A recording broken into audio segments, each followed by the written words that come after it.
পরে শত সাধনার বলে আসিয়া এই মানুষ কুলে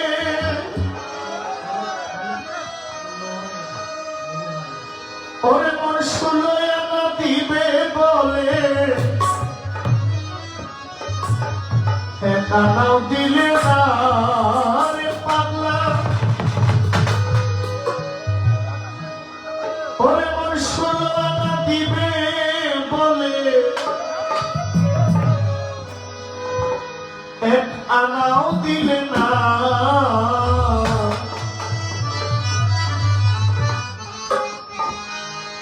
কেন রে মন সাধুর সঙ্গ দিলে কেন রে সিরাজ শাহ সঙ্গ দিলে না শত সাধনার বলে আসিয়া এই মানব কুলে শত সাধনার বলে আসিয়া মানব কুলে ষোলোই আনা দিবে বলে আজ দিলে না রে মন ষোলোই আনা দিবে বলে একানাও দিলে না কেন রে মন সাধুর সঙ্গ দিলে না কেন রে মন স্বামীর সাধনা সঙ্গ দিলে না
হয়েছিস কেন